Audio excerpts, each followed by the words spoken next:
लीजिए सुनिए। आचार्य चतुर्सेन शास्त्री के लिखे उपन्यास गोली के 34वें भाग विचित्र गृहस्थी को मेरी यानी समीर गोस्वामी की आवाज में। अंग्रेजी और हिंदी का मुझे अच्छा ज्ञान हो गया था।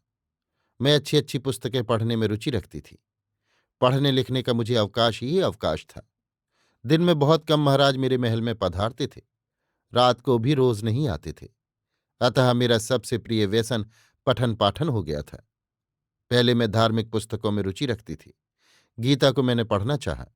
उसको अधिकांश कंठस्थ भी किया, पर उसमें मेरा मन न लगा।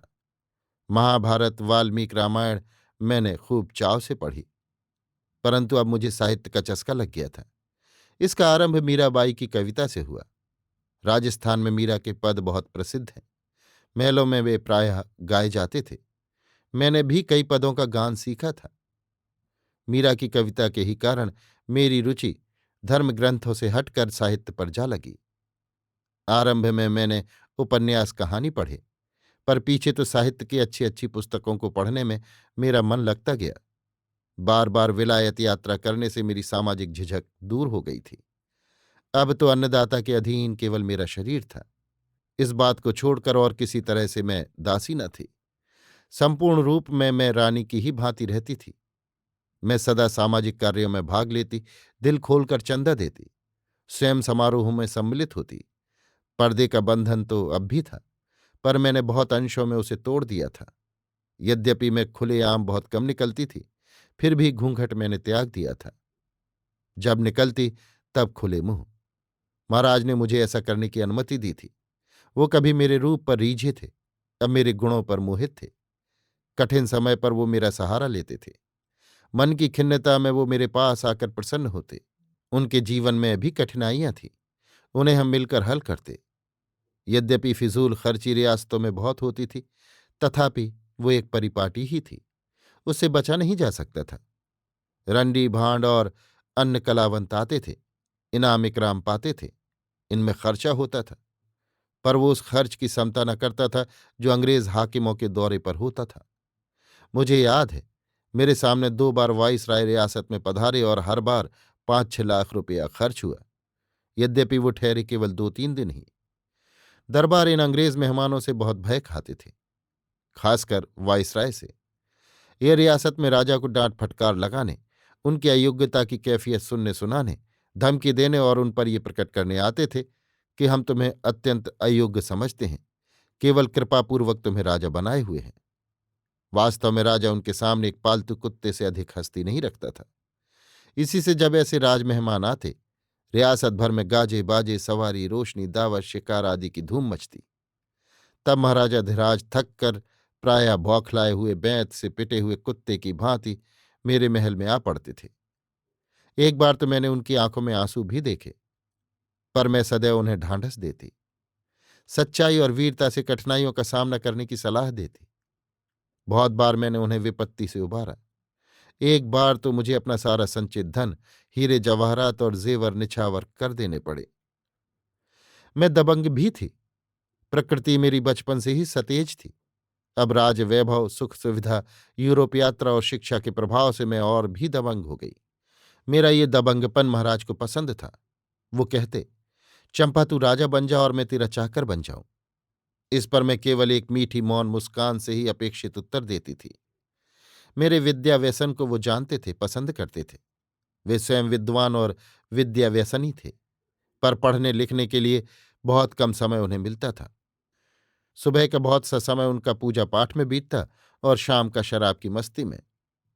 राजकाज भी वो कुछ देखते थे, पर हकीकत में वो इसके लिए योग्य पुरुष न थे। राजा की अपेक्षा वो प्रेमी अधिक थे।